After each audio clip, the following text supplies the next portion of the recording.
Assalamualaikum dan salam sejahtera. Nama saya Nur Adila binti Muhammad Nordin dan lebih mesra dipanggil Dila. Saya bernombor matrik 297486.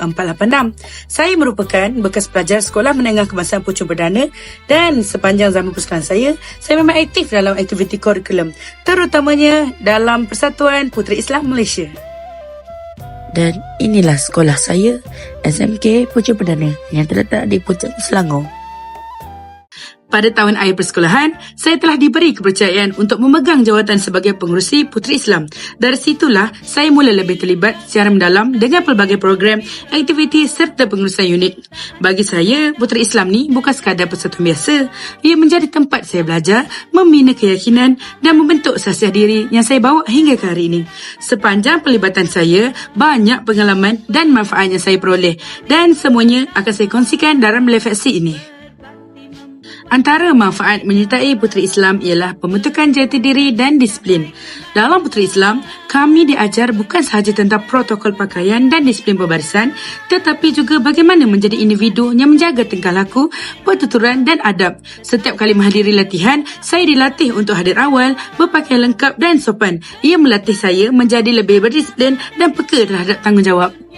Manfaat kedua ialah pengalaman kepimpinan dan kerja berpasukan. Pada tahun kedua saya menyertai Puteri Islam, saya diberi tanggungjawab sebagai AJK latihan. Saya membantu guru penasihat menyusun jadual mingguan dan mengetuai sesi aktiviti ringan seperti senaman pagi, bacaan doa dan latihan ikan tali. Melalui tanggungjawab saya ini, saya belajar menguruskan rakan sebaya, memberi arahan dengan hormat dan menerima pandangan orang lain dengan matang. Manfaat ketiga ialah meningkatkan keyakinan dan kesedaran sosial. Melalui pelibatan aktif dalam aktiviti Puteri Islam seperti pengagihan bubur lambuk dan gotong royong kebersihan, saya mula membina keyakinan diri untuk berkomunikasi dengan rakan-rakan dan guru dalam situasi rasmi. Aktiviti ini juga menyedarkan saya tentang kepentingan menjaga kebajikan sesama warga sekolah dan peranan kecil yang boleh menyumbang kepada keharmonian komuniti. Walaupun kebanyakan program dijalankan dalam lingkup sekolah, ia tetap membuka mata saya tentang nilai empati dan tanggungjawab sosial. Sepanjang saya menyertai Persatuan Puteri Islam di sekolah, saya dapat melihat dengan jelas bagaimana organisasi ini diurus dan bagaimana ia memberi kesan kepada pelibatan ahli. Saya mulakan dengan dua kekuatan utama yang saya alami sendiri dalam pengurusan unit ini. Yang pertama ialah kekuatan dari segi guru penasihat yang berkomited. Guru penasihat kami iaitu Ustazah Fitriah sentiasa hadir dalam setiap sesi latihan dan memberikan bimbingan dengan pendekatan yang sangat berhemah. Beliau bukan sahaja berperanan sebagai penyelia tetapi juga sebagai kawan dan juga pembimbing dan juga pendengar yang memahami. Ini menjadikan kami sebagai ahli rasa lebih dekat dan selesa untuk berinteraksi. Kekuatan kedua ialah aktiviti tersusun dan mengikut jadual tahunan. Segala aktiviti Puteri Islam dirancang dengan teliti dan mengikut jadual tahunan yang telah ditetapkan sejak awal tahun. Hal ini memastikan setiap program berjalan dengan lancar dan teratur. Namun begitu, saya juga menyedari terdapat beberapa cabaran dan kelemahan dalam pengurusan unit ini yang wajar diberi perhatian. Kelemahan pertama ialah kurang pendedahan luar. Sepanjang saya menyertai Puteri Islam, aktiviti kami lebih banyak tertumpu di dalam kawasan sekolah. Tiada penyertaan dalam perkhidmatan peringkat daerah atau sebarang kerjasama antara sekolah lain.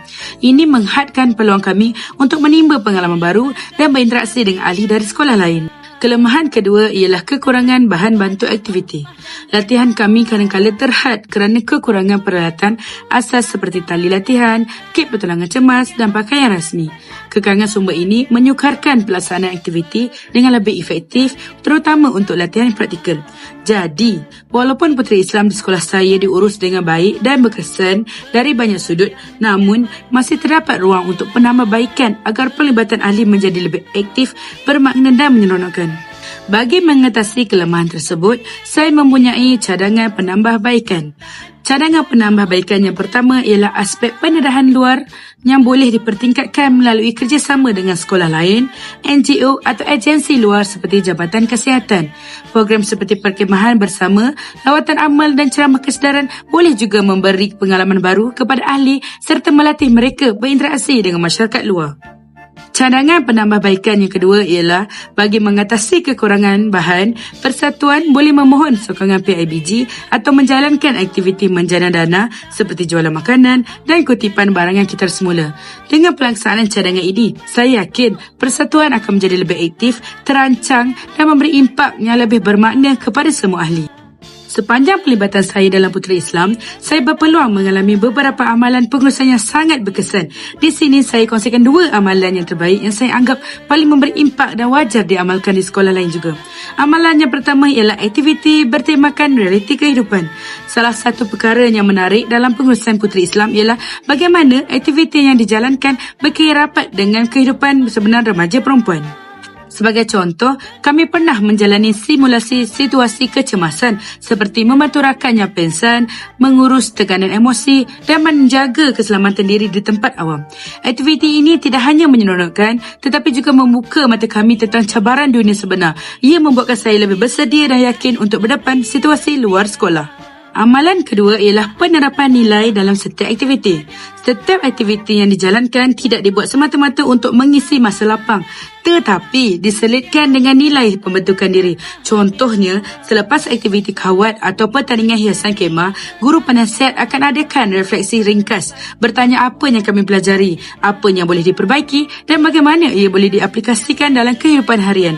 Ini menjadikan setiap aktiviti lebih bermakna dan bukan sekadar untuk mendapatkan sijil atau markah. Pengalaman saya menyertai Persatuan Puteri Islam Malaysia di sekolah dahulu telah memberikan kesan yang sangat mendalam terhadap pembentukan diri saya. Ia bukan sahaja membentuk saya sebagai seorang pelajar yang aktif, tetapi juga mempersiapkan saya untuk menjadi seorang guru yang berdisiplin, bertanggungjawab dan mampu memimpin. Dalam jati diri, sepanjang pelibatan saya mula membina keyakinan diri yang sebelum ini agak rendah.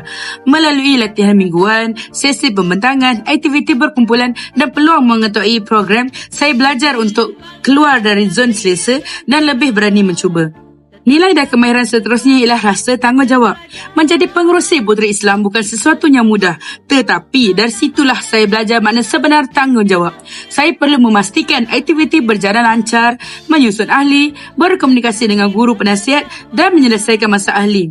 Dari situ saya belajar untuk komited terhadap tugas, menepati janji dan mengambil berat terhadap kebajikan rakan-rakan. Semua ini adalah asas penting dalam dunia pendidikan dan sebagai seorang guru bukan sekadar menyampaikan pelajaran tetapi juga bertanggungjawab terhadap perkembangan muridnya. Nilai dan kemahiran seterusnya ialah kemahiran insaniah. Melalui pelbagai aktiviti, saya berpeluang mengasah kemahiran komunikasi, kerjasama dalam kumpulan dan kepimpinan. Saya belajar bagaimana berkomunikasi secara berkesan dengan pelajar yang berlain latar belakang, menyelesaikan konflik kecil dalam kumpulan dan memimpin aktiviti tanpa terlalu bergantung kepada guru. Kemahiran-kemahiran ini sangat penting dalam kerjaya perguruan, terutamanya apabila kita berhadapan dengan pelajar yang pelbagai, ibu bapa dan komuniti sekolah secara keseluruhan. Secara keseluruhannya, pengalaman saya dalam Puteri Islam bukan sahaja membentuk saya menjadi pelajar yang lebih baik, tetapi juga memberi saya asas yang kukuh untuk menjadi seorang guru yang bukan sahaja mengajar, tetapi juga membimbing dan membina insan. Sebagai seorang bakal guru, saya memandang serius peranan co-curriculum dalam proses pendidikan yang menyeluruh. Co-curriculum bukan sekadar pelengkap kepada akademik, sebaliknya merupakan medium penting dalam pembentukan jati diri, kemahiran sosial dan nilai kepimpinan dalam kalangan pelajar. Oleh itu, saya menetapkan beberapa wawasan dalam konteks pengurusan co-curriculum apabila saya bergelar guru kelak. Pertama, memastikan setiap aktiviti co-curriculum dilaksanakan dengan tujuan yang jelas dan berfokus nilai. Saya berhasrat untuk melaksanakan setiap aktiviti co-curriculum dengan perancangan yang rapi, berpandukan objektif yang memberi manfaat dari sudut pembinaan sosial dan kemahiran murid. Visi yang seterusnya ialah memperkasa penyertaan semua murid secara inklusif. Saya ingin mewujudkan ruang yang kondusif agar semua murid, termasuknya pemalu atau kurang yakin, diberi peluang menyertai dan memimpin dalam aktiviti co-curriculum. Melalui pengagihan tugas secara bergilir dan berbimbingan berterusan, saya yakin setiap murid dapat membina keyakinan diri dan rasa bertanggungjawab terhadap organisasi yang mereka sertai. Penglibatan aktif murid akan meningkatkan rasa memiliki, seterusnya memupuk semangat kebersamaan dalam sesebuah unit co-curriculum. Visi seterusnya ialah menerapkan nilai kepimpinan dalam setiap peringkat pelaksanaan aktiviti. Saya percaya nilai kepimpinan bukan hanya terbina dalam kalangan ketua atau AJK tertinggi, tetapi juga dalam pelaksanaan tugasan harian seperti mengurus kehadiran, memimpin bacaan doa atau menyusun peralatan. Sebagai guru, saya ingin membimbing murid mengenal potensi diri mereka dan membina keyakinan untuk memimpin dalam kapasiti masing-masing. Saya juga ingin menerapkan budaya mentor-mentee agar murid senior dapat membimbing junior secara berstruktur dan saling membina. Secara keseluruhannya, saya komited untuk menjadikan core curriculum sebagai platform pembentukan insan yang seimbang dari segi intelek, emosi dan sosial. Walaupun peranan saya nanti mungkin bermula dalam skop yang kecil, saya percaya dengan dedikasi yang tinggi dan wawasan yang jelas, saya mampu menyumbang ke arah pembangunan core curriculum yang progresif dan berkesan di sekolah. Itu sahaja daripada saya. Sekian, terima kasih. Bye. Assalamualaikum.